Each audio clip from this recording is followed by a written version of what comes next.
The evening had always been Michael's favorite time of day. It was the hour when the world outside their small suburban home softened into muted tones, when the last streaks of golden amber slipped behind the maple trees lining the street, and when the rustling leaves whispered a quiet lullaby he had grown used to over the years. On most nights, this routine of settling into the calm felt like slipping into a familiar, well-worn sweater. But tonight, something was off. He couldn't explain it, not in any concrete way. It was the sort of intuition that didn't arrive with sirens or warnings, just a faint hum beneath the ribs, a subtle disturbance in the air, like a violin string pulled a fraction too tight. He pushed open the front door after a long day at work, expecting the soft glow of the kitchen light, maybe the aroma of dinner or the sound of his wife humming absently as she moved around the house. Instead, he stepped into a silence so absolute it rang in his ears. The door clicked shut behind him, louder than usual, echoing through the stillness. "Anna," he called, his voice steady but quieter than he intended. No answer. He set his keys on the small ceramic dish Shed bought from a local artist years ago. It was ash blue with tiny crack spider webbing across the glaze. Cracks Head always thought gave it character. Tonight, those cracks seemed symbolic. Ironic, even. He loosened his tie as he stepped into the living room. The curtains were half drawn, letting in a reddish sliver of the fading day. Dust motes floated lazily through the streak of light. The distant hum of a car passing by drifted through the window, the sound oddly magnified in the otherwise empty room. "Anna." He tried again. He waited. Still nothing. Michael slowly lowered himself into the armchair beside the coffee table, the cushion sinking beneath his weight. His mind felt clouded, swirling with 1,000 minor thoughts that refused to take shape. It wasn't the first time Anna had come home late. Her schedule as a freelance photographer was wildly unpredictable, but usually she texted him. Even a simple running late or still editing photos would pop up on his phone. Tonight, there was nothing. His last message from her was from the morning. "Love you. See you later." The words stared up at him now from the phone screen as he checked it again. They felt different under the fluorescent glow. He sighed and rubbed the back of his neck. Lately, communication between them had felt like driving down a narrow road with intermittent fog, patches of clarity followed by stretches of blurred uncertainty. But he had chalked that up to stress. Work had been demanding, and Anna had been juggling multiple projects at once. They were both exhausted. That was all. At least, that was what he had told himself. He stood up and wandered into the kitchen. The faint smell of morning coffee still lingered, mixed with a hint of citrus dish soap. The window above the sink was cracked open, letting in the cool spring air. A single glass sat on the drying rack, the remnants of water still clinging to its rim. He stared at it longer than necessary, as though it might explain the disquiet settling in his chest. A soft buzzing broke the silence. His phone vibrated on the counter. For a brief, irrational moment, his heart lifted. Maybe it was her. He reached for it quickly, almost too quickly, but the message wasn't from Anna. It was a reminder from his bank app. The disappointment hit harder than he expected. "Get a hold of yourself," he muttered under his breath. The house creaked softly behind him, the way it always did when the temperature shifted. But tonight, even the familiar sounds felt strange. Sharper, as if the house itself sensed something it wasn't ready to reveal. He walked toward the bedroom, his step slow. Their room was dim, lit only by the last light of the evening spilling through the sheer curtains. Her side of the bed was perfectly made. The throw pillow she usually left crooked was arranged neatly. Too neatly. Michael hesitated. Why did he notice that? His eyes drifted to the small stack of books on her nightstand. The top one was open, a pressed leaf tucked between the pages, a keepsake from their last hike together. He reached out and brushed his fingers against it. He could still recall her laughter echoing through the forest that day, the way she had run her hands along the bark of the trees as though greeting old friends. His chest tightened. Something inside him whispered that maybe he should sit down, breathe, let the feeling pass. But instead, he walked to her desk in the corner of the room. It was usually cluttered with camera lenses, memory cards, notebooks filled with sketches of photo ideas. Today, it was oddly organized. Several folders were neatly stacked, one slightly open. He almost closed it out of respect for her privacy. Almost. But the tension in his gut, the one that had been building slowly since he stepped into the silent house, nudged him. He slid the top folder aside and saw her planner partially tucked underneath. The edge of a printed photo peeked out. His pulse quickened. He didn't pull the photo out right away. His fingers hovered over it, trembling slightly. The room felt smaller suddenly, the air thicker. Outside, a dog barked once, a short, hollow sound that seemed to punctuate the moment, drawing the line between the life he had known and the one that was about to unfold. Finally, he lifted the photo. At first, he couldn't make sense of it. It was blurry, taken at dusk, likely with a phone camera. But as his eyes adjusted, shapes emerged. A park bench. A lamppost casting a pale circle of light. 2 figures sitting close beneath it. Very close. One of them was unmistakably Anna. He knew her posture, the slope of her shoulders, the curve of her hair falling forward. The man next to her, Michael's throat tightened. The man was leaning in. His hand rested on her knee in a way that suggested familiarity. Intimacy. She wasn't pulling away. In fact, it looked like she was leaning into him, her smile faint but present. His stomach churned. No, he whispered to himself, shaking his head slowly. That's not what it looks like. He desperately wanted that to be true. He took a step back, the floorboard creaking beneath him. He felt suddenly unsteady, as though the room had tilted slightly to the left. He forced himself to breathe, long, deep breaths that barely made it past his tightening chest. Maybe it was just a misunderstanding. A professional meeting. A friend. A cousin he had never met. Any explanation would do. But the pit in his stomach only grew. A faint sound came from outside, a car door closing. He froze. For a moment, every thought scattered like leaves in the wind. He walked quickly to the window and peeked through the curtain. A familiar car sat in the driveway. Anna was home. The hinge of the front door clicked open. Michael felt the air around him tighten, compressing like a pressure chamber. He placed the photo back on the desk, though his hands fought him, trembling uncontrollably. He walked back into the hallway, his pulse loud in his ears, a slow and heavy drumbeat. Michael. Her voice called out. Soft. Casual. Completely unaware. He swallowed hard. Her voice normally brought him comfort, but tonight it felt like a haunting echo, familiar yet distant. "I'm here," he said, though his voice sounded foreign even to himself. Anna stepped into view.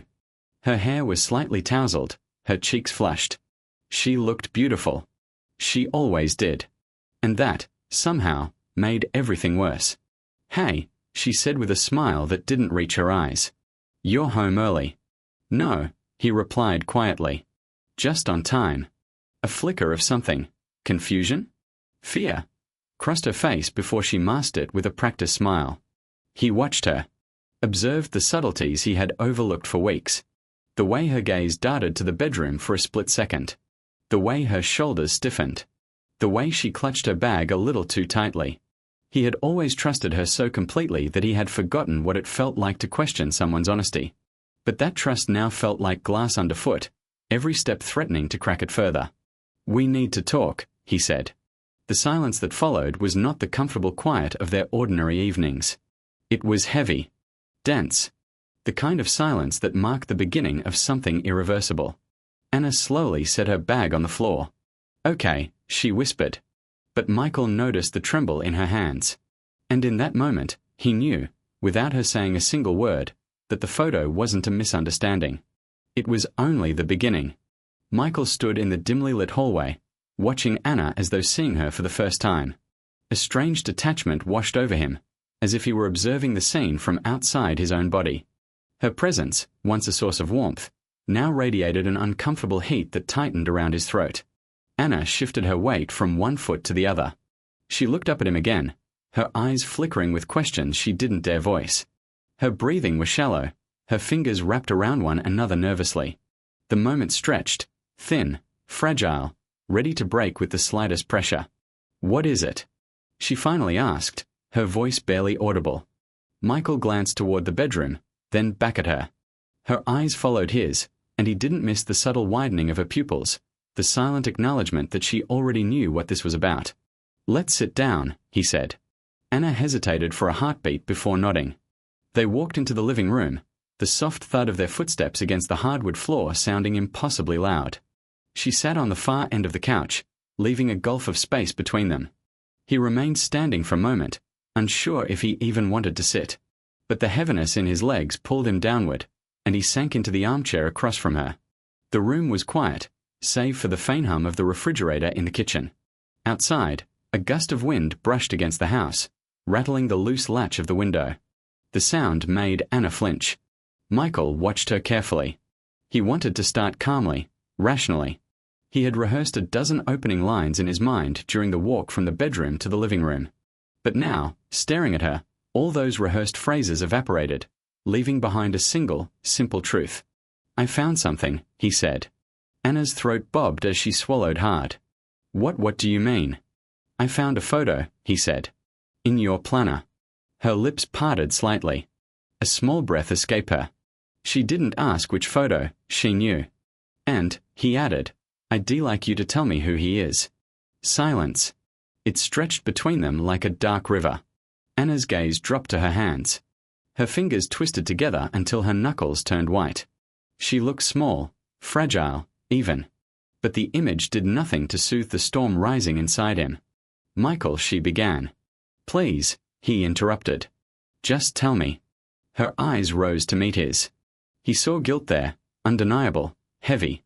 But there was something else too. Fear. And buried beneath it, a flicker of something he couldn't name. "Has someone I met a few months ago," she whispered. The words landed like a punch to the chest, knocking the air out of him. Even though he had expected it, feared it, the confirmation felt unreal, like he had stepped into someone else's nightmare. Michael leaned back, staring at her in disbelief. "A few months?" His voice cracked. "Anna, what does that even mean? What happened? Why didn't you?" He stopped. The questions tangled in his throat. She looked away. "I didn't want to hurt you." He let out a bitter, humorless laugh. "Well, that worked out great." Anna winced. Michael closed his eyes, trying to steady his breathing. He wasn't someone who raised his voice. They had rarely fought, and when they did, it was mild, small disagreements, conflicting schedules, forgotten chores. Nothing like this. Nothing that felt like the ground underneath him was dissolving. He forced himself to speak calmly, though the effort felt like holding back a tidal wave. "Tell me what happened." Anna took a long breath. "It wasn't planned," she said weakly. "I met him during a photography project. He was helping with the location. It started as work. Just conversations. He was easy to talk to." Michael's jaw tightened. "Easier than me?" She shook her head quickly. "No. That's not what I meant." "Then what do you mean?" The question left him raw, stripped of defenses. Anna's eyes glossed with tears, though she blinked them back before they could fall. "I don't know," she said. "Things between us have been tense. You've been busy. I've been busy. I guess I felt distant. Lost, even." Her voice cracked slightly. "And he was there. It just happened." "It just happened," Michael repeated slowly, the words slicing into him like a cold blade. "You make it sound so simple." "It wasn't simple," she whispered. "It isn't simple." Michael leaned forward, elbows on his knees. His hands trembled. "Did you love him?" Anna froze. That, more than anything, made his heart drop. "I know," she said finally, but her hesitation spoke louder than the word itself. He inhaled sharply. The room seemed to tilt again, and he had to steady himself gripping the armrest. "How many times?" he asked. Anna pressed her lips together. "Michael, please, how many?" His voice was barely above a whisper, but the intensity in it made her flinch again. "3, she said. "Only 3. Only." The word echoed inside him. He thought of the photo again, the way she leaned toward the man, the way her smile looked so soft, so warm. A smile she hadn't worn toward him in a long time. He dropped his face into his hands. For a moment, neither spoke. The quiet was suffocating. Outside, a branch scraped lightly against the side of the house, mimicking the sound of fingernails on wood.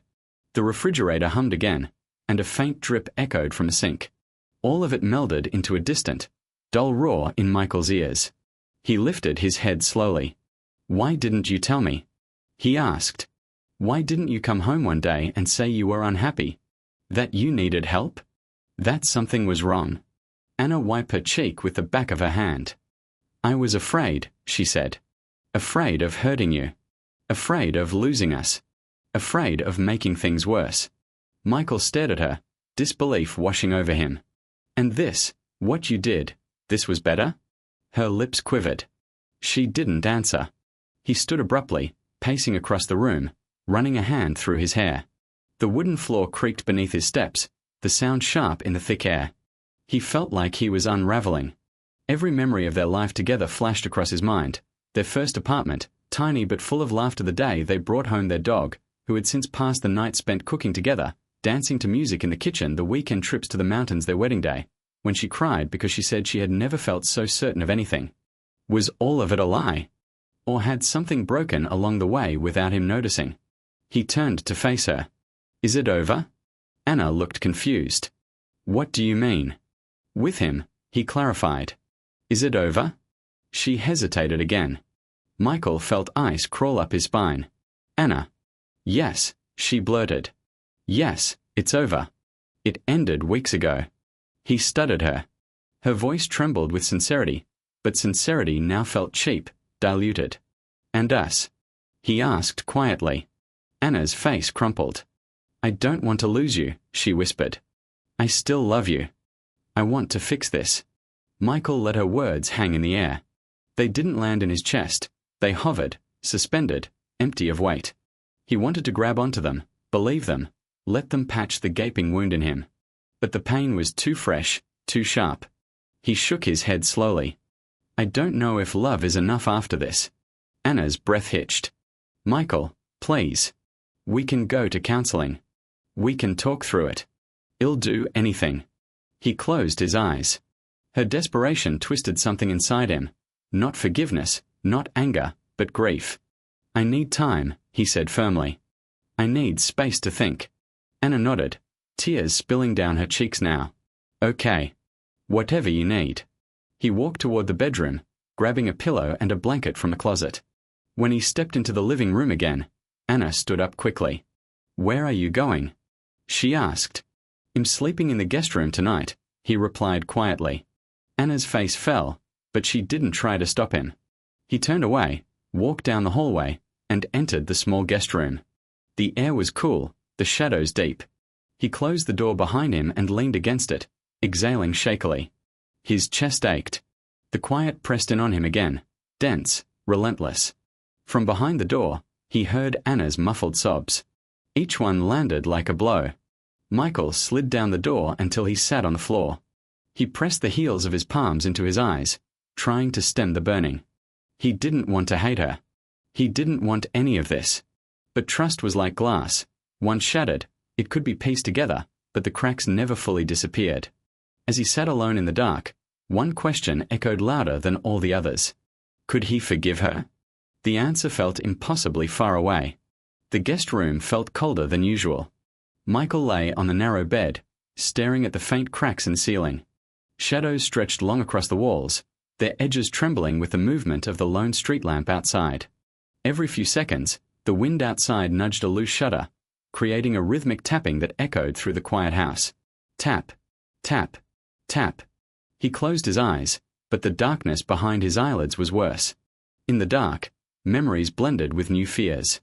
He saw the picture again, the blurred park bench, the lamppost leaning into the frame, Anna's silhouette leaning into someone else. The way she had smiled. The way the man's hand rested on her knee like it belonged there. He turned onto his side, pulling the blanket up to his chin even though he wasn't cold. His throat tightened. Breathing felt like dragging air through shards of glass. Through the thin wall, he could hear faint sounds from the living room. Not sobs anymore, just movement. Soft, aimless movement. Maybe she was pacing. Maybe she was sitting curled on the couch with her hands over her face. Maybe she was staring at the front door, wondering if he would walk out. He didn't know. He wasn't sure he wanted to know. Minutes passed. Then hours. The night thickened around him like smoke. His mind kept circling the same thoughts, looping again and again until he felt dizzy. How had this happened? How had they let this happen? He had always thought of their marriage as stable, even if imperfect. They argued sometimes, sure. They struggled with stress, schedules, fatigue. But every relationship had friction. He had believed their foundation was solid. He hadn't seen the cracks. Or maybe he had seen them but convinced himself they didn't matter. He pressed a hand over his eyes, trying to steady the tremor in his breath. A faint click traveled down the hallway, the sound of the living room lamp being turned off. Then soft footsteps approached the bedroom. They stopped just outside the door. He held still, hardly daring to breathe. "Michael." Anna's voice came, fragile, waited. She didn't try to open the door. She just stood there, an outline of brokenness on the other side of the wood. "I know you don't want to talk right now. I'm not asking you to. I just wanted to say that I'm sorry." He said nothing. Words felt too thin for the weight in his chest. Anna exhaled shakily. "I know I don't have the right to ask anything of you. But I need you to know that I love you. Whatever you decide, I'll accept it." Her voice cracked on the last word. Michael's throat tightened again, painfully. He remained silent. After a few moments, her footsteps retreated. The house fell quiet again. The silence pressed into him from every side. He turned onto his back once more and stared at the ceiling until his eyes stung. Eventually, exhaustion tugged him under. But the sleep that came was shallow, restless and filled with indistinct shapes that dissolved as soon as he tried to grasp them. He woke to the grey light of dawn creeping into the room. For a moment, he didn't remember. His mind was blank, suspended in that fragile space between dreaming and wakefulness. But then reality crashed in all at once. His chest clenched.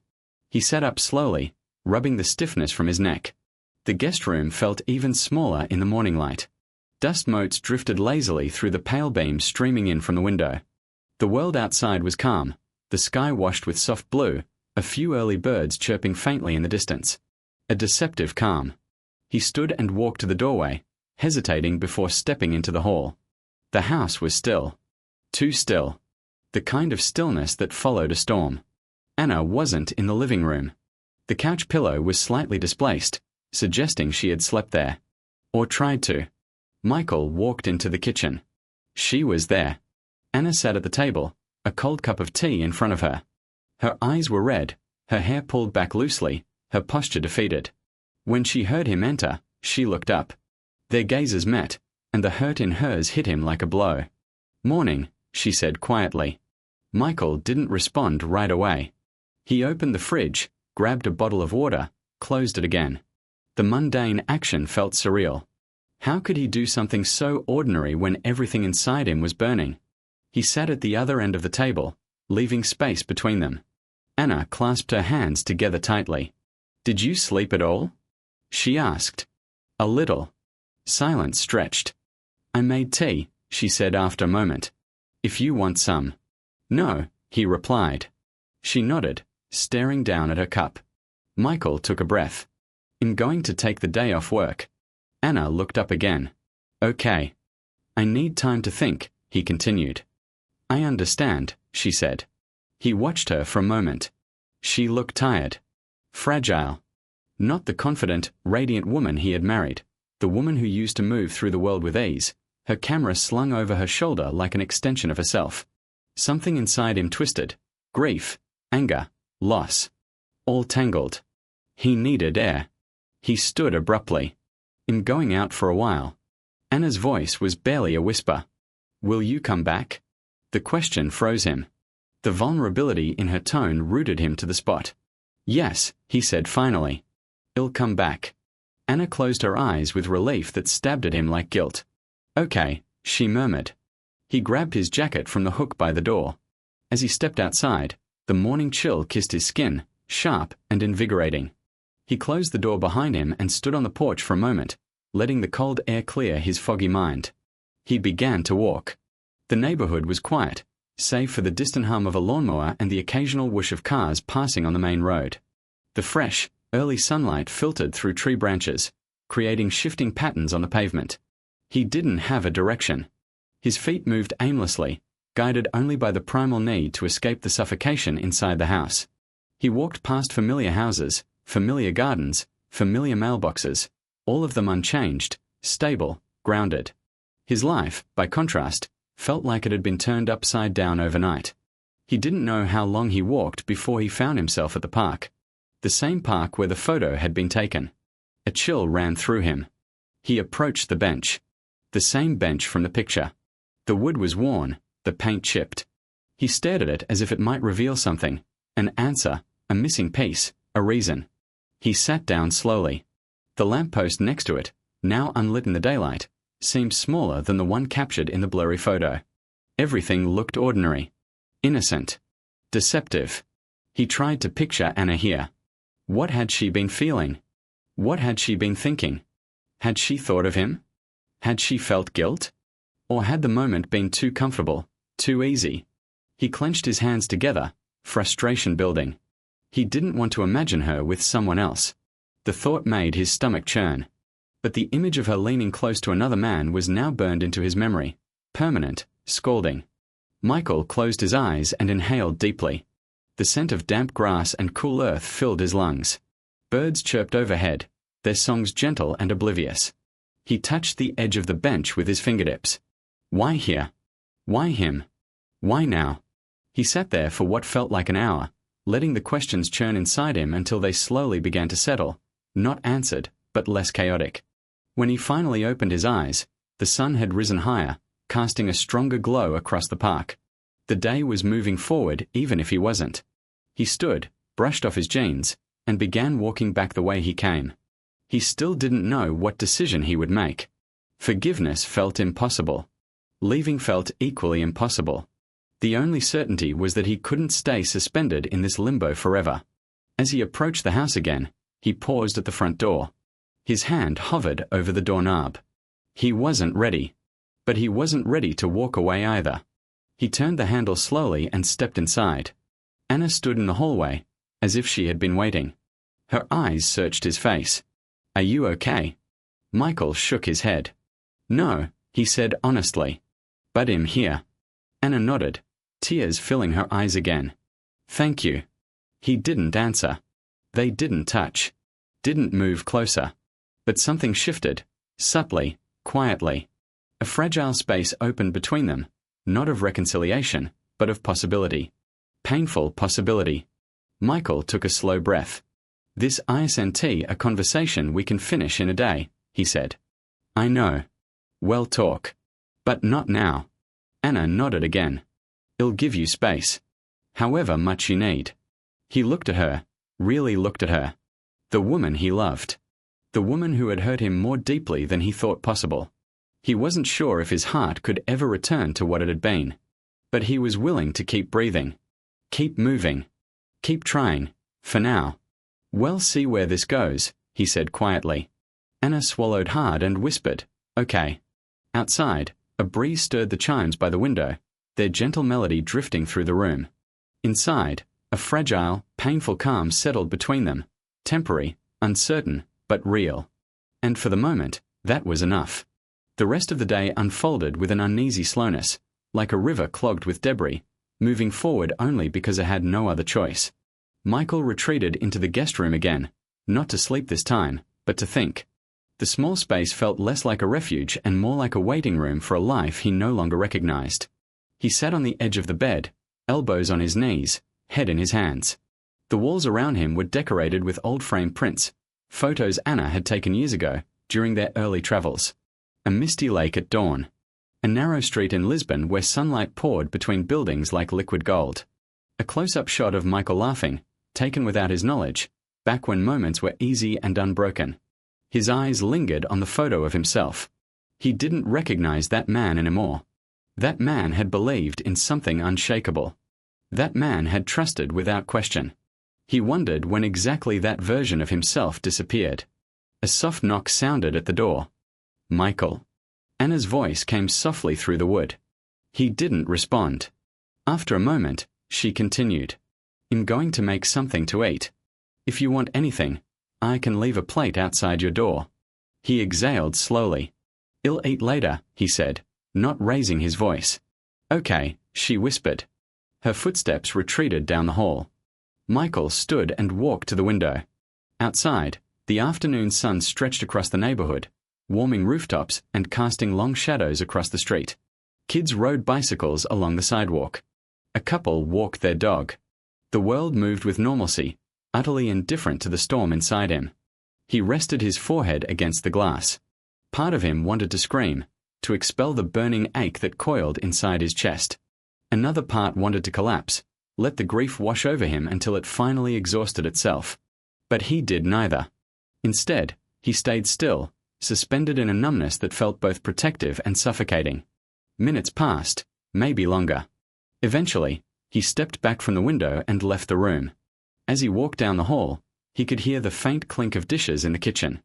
The smell of something warm, stew or soup, drifted through the air. Anna always cooked when she was anxious.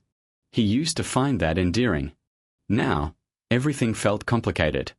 When he entered the kitchen doorway, Anna looked up from the stove. Her eyes widened slightly, as if she hadn't expected him. "I made chicken stew," she murmured. "It's almost done. If you want some." Michael nodded wordlessly and sat at the table. His movements felt mechanical, automatic. Anna turned back to the stove, keeping her distance as though afraid to come too close.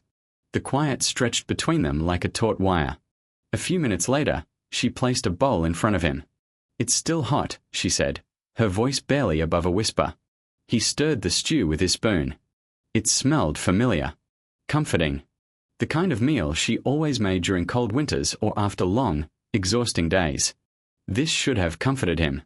But tonight, the warmth rising from the bowl only reminded him how cold everything else felt. Anna sat across from him with her own bowl but didn't eat. She stared at her hands, fingers intertwined, knuckles pale. Michael finally broke the silence. "How did it start?" Anna looked up slowly, her eyes filled with dread. "You said you met him through work. But how did it become what it became?" Anna swallowed. "We talked a lot during the project. He listened to me. He asked about things I was working on, my ideas, my goals. He made me feel." She hesitated, searching for the least damaging word. "Seen." Michael's jaw tightened. "And I didn't?" Her eyes darted up, panic flickering. "No, it's not that. It's just, things were stressful between us. We barely talked anymore. Not about the things that mattered." "That isn't an excuse," Michael said quietly, but firmly. She nodded. "I know."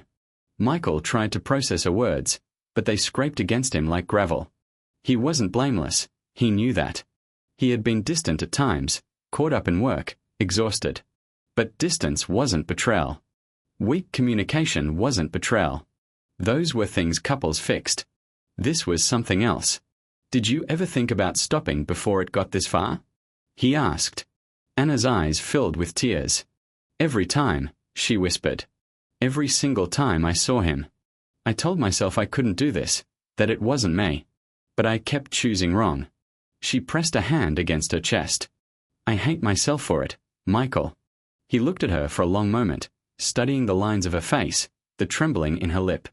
Her remorse seemed genuine, but remorse after damage wasn't the same as preventing it. He leaned back, the chair creaking beneath him. "Do you still talk to him?" he asked. "No," she said quickly. "I blocked his number. I deleted everything. I ended it weeks ago." Michael's stomach twisted. "Why weeks ago?" She lowered her head. "Because I started to feel sick every time I saw him. Because I realized I didn't want him. I wanted you. I just didn't know how to come back from what I'd done." Her voice cracked on the last word. Michael stared at the swirl of steam rising from his bowl. "You should have told me." She nodded again, tears slipping down her cheek. "I was terrified," she whispered. "I thought if I kept it secret, I could somehow fix myself, fix us, before you ever found out." He closed his eyes. "Secrets don't fix things, Anna." "I know." Silence thickened again. Michael pushed his bowl away, appetite gone. Anna reached out instinctively, but stopped herself halfway, withdrawing her hand and folding it tightly into her lap. "Would you?" she began gently. "Would you consider therapy? Together?" Michael's breath hitched. "I don't know." "We don't have to decide now," she said quickly. "Just consider it." He nodded slightly, more to end the conversation than to agree with it. Anna looked like she wanted to say more, but she didn't. She took their bowls to the sink and turned on the water, the steady stream creating a soothing, rhythmic sound. Michael stood and walked into the living room. The air felt heavy. He sat on the edge of the couch and rubbed his temples. The events of the last 24 hours had carved deep grooves into his mind, places where pain gathered and refused to dissipate. He heard soft footsteps behind him. Anna appeared in the doorway, her hands clasped, her face pale from crying. "Michael," she said softly. He looked up. "There's something else I need to tell you." His chest tightened. "What?" She took a shaky breath. "During the time it was happening, I wasn't just avoiding telling you. I was avoiding you. I pulled back. I acted distant, cold. And you blamed yourself." Tears welled in her eyes again. "I let you blame yourself." Michael looked away, swallowing hard. Hearing it aloud made something inside him shatter further. "I'm so sorry," she whispered. "For all of it." Michael stood abruptly, needing space, physical and emotional. "I can't do this right now," he said. Anna nodded through her tears. "Okay." He walked past her, back down the hallway, back to the guest room. The moment he closed the door behind him, he exhaled shakily, the air leaving him in a painful rush. He sat on the bed and pressed his palms into his eyes, his breath uneven. His chest felt heavy, his thoughts tangled. 1,000 emotions swirled inside him: rage, sorrow, confusion, longing, fear. None of them clear. None of them easy. Part of him still loved her. That truth stung the most. Part of him wanted to hold her, protect her, cling to the life they had built. Another part wanted to walk out of the house and never look back. And between those two extremes lay a vast grey landscape of uncertainty, uncharted, unforgiving. Night fell slowly, though Michael hardly noticed the shift. He had not turned on the lights, remaining in the dark, staring at the faint outline of the window. Time slipped by silently. Hours later, he heard a soft knock. "Michael." Anna's voice again, gentle, careful. He didn't respond. After a moment, she added, "I'm going to bed. If you need anything, I'm here." Her footsteps retreated, and the house sank into quiet once more. Michael lay back on the bed, his eyes burning. Tomorrow would come.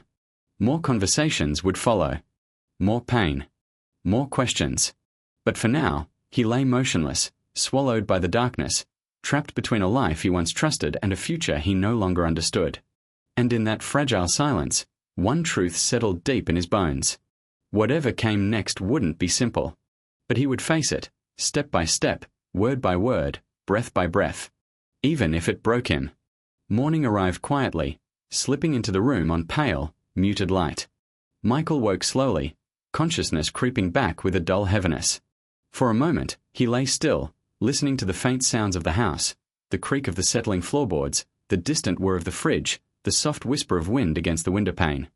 Everything sounded normal. Too normal. His chest tightened as memory resurfaced, sharp and intrusive. The nausea of yesterday's truth, the image of Anna sitting across from him, eyes swollen from tears, the echo of her voice saying she felt seen by another man, all of it swept over him again. He exhaled shakily and sat up, running a hand through his messy hair. A part of him hoped, irrationally, that the world outside would reflect the chaos inside him. That the sky would be storm-dark, or the wind violent, or the earth trembling. But when he opened the blinds, the morning sun glowed with gentle warmth, illuminating the quiet street and perfectly arranged front lawns. A normal day. But nothing in him felt normal.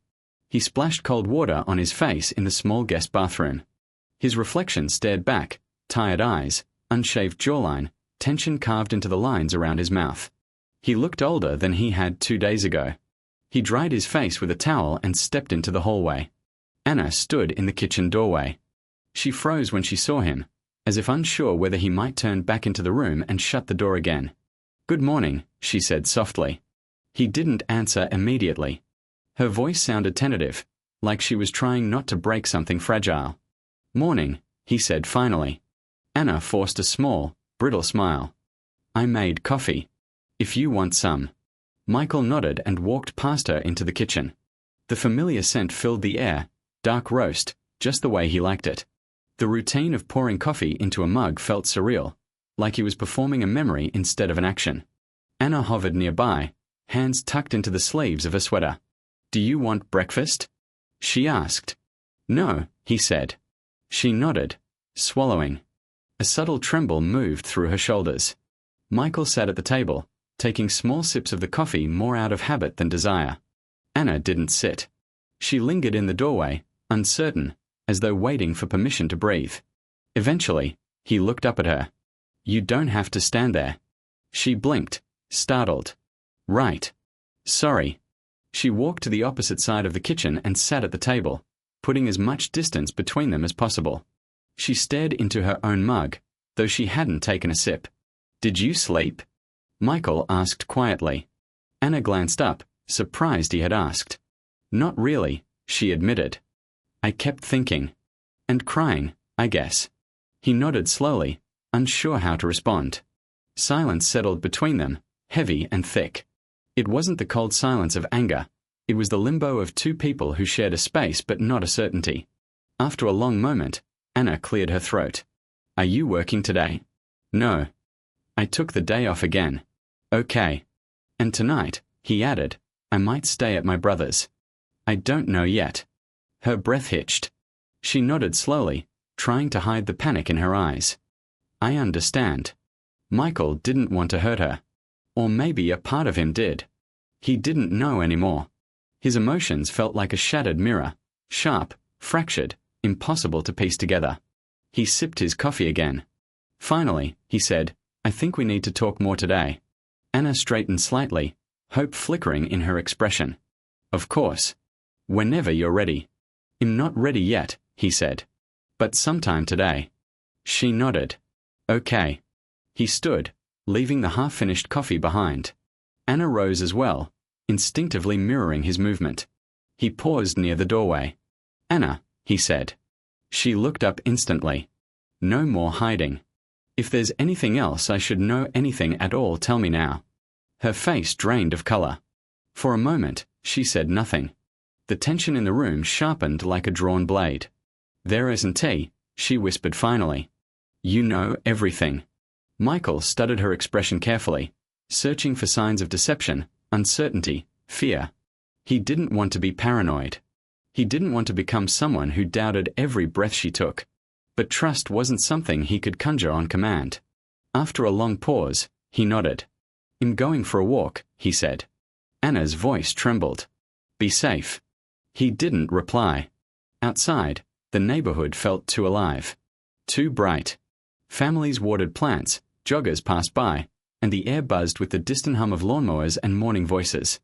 Michael walked aimlessly at first, then found himself at a small cafe he used to frequent before life got busy. The bell above the door chimed softly as he entered. The smell of baked pastries and roasted beans wrapped around him like a familiar coat. He ordered a tea, not coffee, had enough of that already, and took a seat by the window. The world beyond the glass looked almost peaceful. He envied it. He sipped slowly, letting the warmth settle in him. For a few minutes, he simply breathed, letting the hum of quiet conversations fill the space his thoughts usually dominated. But eventually, the silence inside his mind cracked open again, letting all the questions spill back. Why didn't she come to him? Why didn't she try harder? Why did he fail to notice? Why did she let it happen? Why did he feel guilty when he had done nothing wrong? He pressed his fingers into his temples. Was there something wrong with him? Had he been too distant? Too busy? Too complacent? He hated that his mind kept circling back to blame, as if trying to justify what she had done, as if searching for some twisted logic that made the betrayal easier to swallow. But betrayal was betrayal. It didn't need a reason to hurt. He set the cup down and stared out the window. A young couple walked past outside, hands intertwined, laughing about something he couldn't hear. Their ease stabbed him like a reminder of what he had once had. What he might never have again. He closed his eyes. He was so tired of hurting. When Michael returned home, the house was quiet. Still. He hesitated at the door before stepping inside. Anna stood in the living room, her hands trembling slightly. When she saw him, relief washed over her face, quickly replaced by caution. "Hi," she murmured. "Hi." He walked past her and sat on the couch. Anna stood near the doorway, uncertain. He gestured subtly for her to sit. She approached slowly and sat on the far end of the couch. For a moment, neither spoke. Then Michael said, "I've been thinking." Anna nodded, bracing herself. "I don't want to make any decisions today," he continued. But we can't keep tiptoeing around each other. No, she agreed softly. We need honesty. Real honesty. Yes. He inhaled deeply. Why him? Anna closed her eyes, pained by the question. Because I was vulnerable, she said. Because he paid attention at a time when I felt invisible. She looked at him, tears forming again. But that doesn't mean you made me invisible. It means I didn't know how to reach out. Her words hit him, not as an accusation, but as a truth she hated. Michael looked down at his hands. I didn't know you felt that way. I didn't tell you, she whispered. I was ashamed. And confused. And instead of talking to you, I made the worst mistake of my life. The sincerity in her voice twisted something in his chest, pain mixed with compassion, anger mixed with fear, heartbreak mixed with longing. He rubbed his palms together. I need to ask something else. Anna nodded, bracing herself. When you were with him, did you think about me?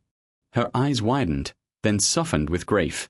Every time, she whispered. Every moment. That's why it hurt. That's why I ended it. Because I couldn't bear what I was doing to you. To us. He clenched his jaw. Then why didn't you stop sooner? Anna wiped her cheek. Because I was weak.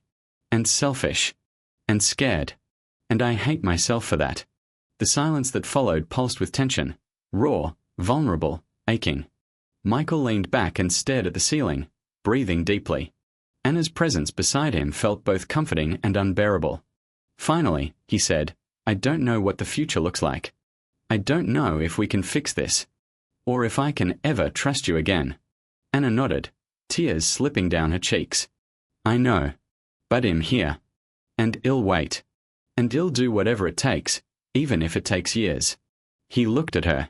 She looked back. And for the first time since he discovered the truth, Michael felt something unfamiliar. Not forgiveness, not acceptance, but a flicker of possibility. A faint pulse beneath the rubble of everything that had collapsed. I need time, he said. And you'll have it, she replied. He stood slowly.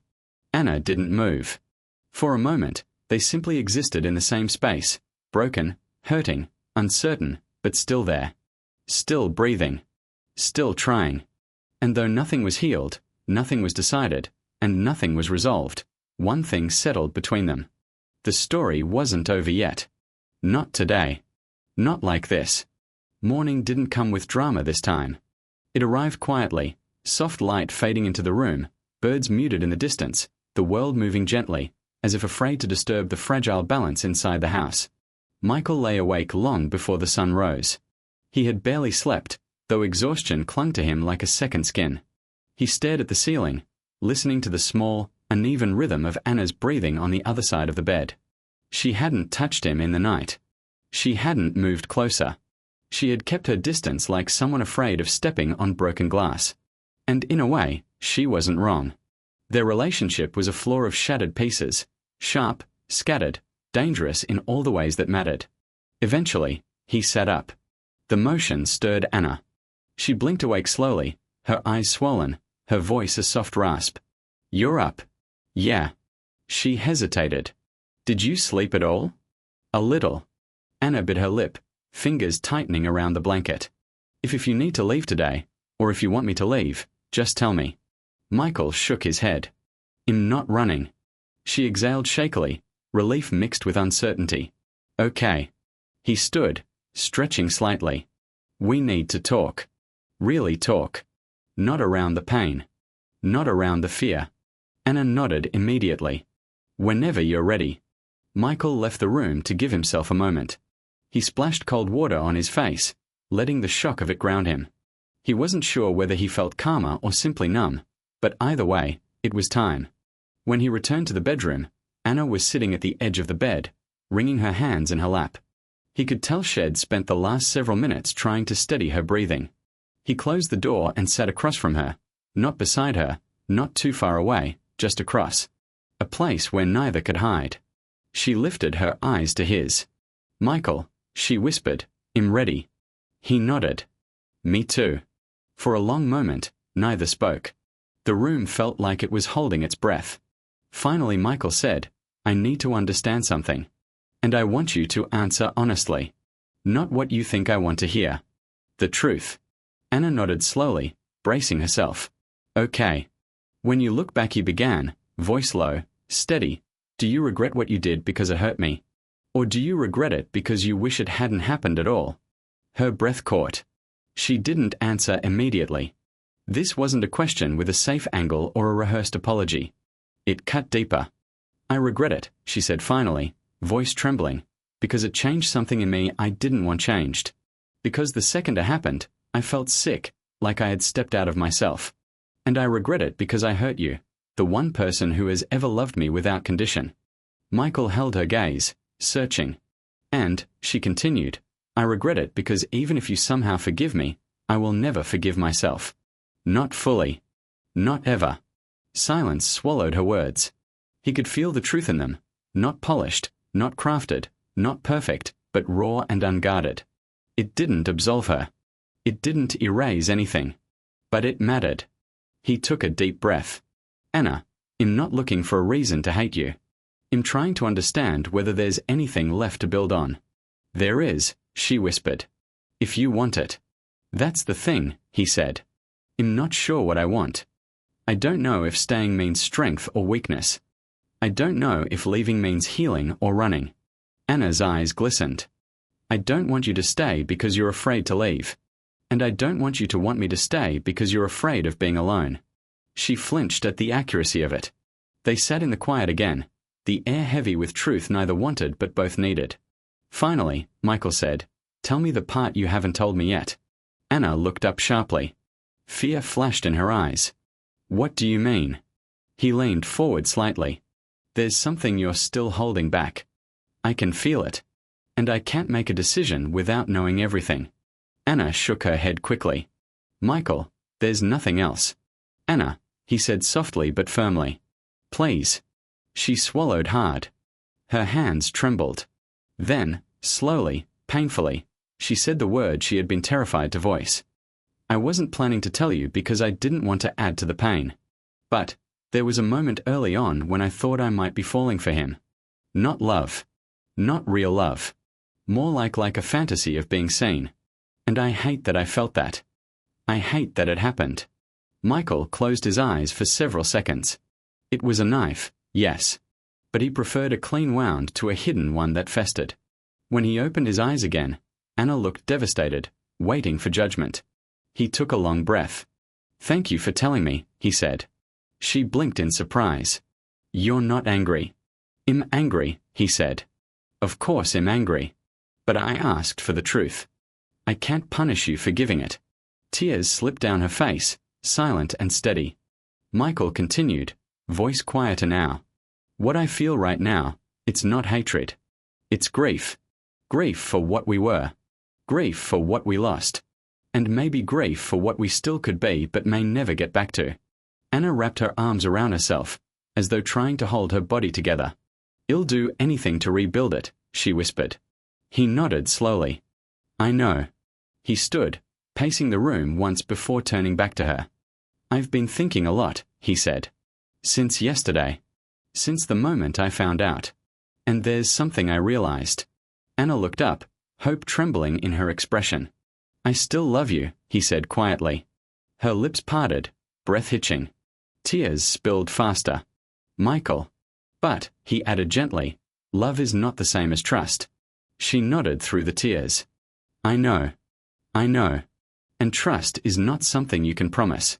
It's something you have to earn back. Slowly. With work. With patience. With honesty. I'm ready for that, she whispered. He approached the bed and sat beside her, not touching her, but close enough that she could feel the warmth of him. She looked at him like he was the last safe place in the world. He took a deep breath. I'm not leaving. Not yet. And I'm not staying blindly. I'm choosing to try. One day at a time. Anna covered her mouth with her hand, sobbing quietly, not from pain this time, but from something like relief and disbelief mixed together. I don't deserve you, she cried softly. That's not the point, he said. Deserving has nothing to do with healing. She nodded, tears falling freely. He continued, voice steady. But understand this. I'm not promising an ending. I'm promising effort. Yours and mine. Anna nodded again, more firmly this time. You'll have it. All of it. He looked at her for a long moment, really looked. The woman he had married. The woman who had betrayed him. The woman who was now breaking herself apart to rebuild something she feared she had lost. He reached out slowly, cautiously, and touched her hand. It was the smallest gesture. But to Anna, it felt like a lifeline.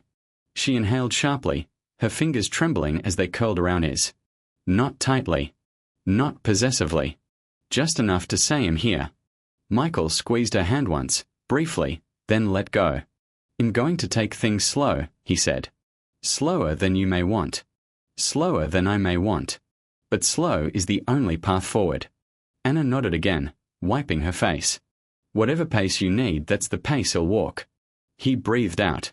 For the first time in days, it didn't hurt to breathe. The room felt different now, not healed, not whole, but no longer suffocating. They went back to where they had been. But they weren't where they had been yesterday either.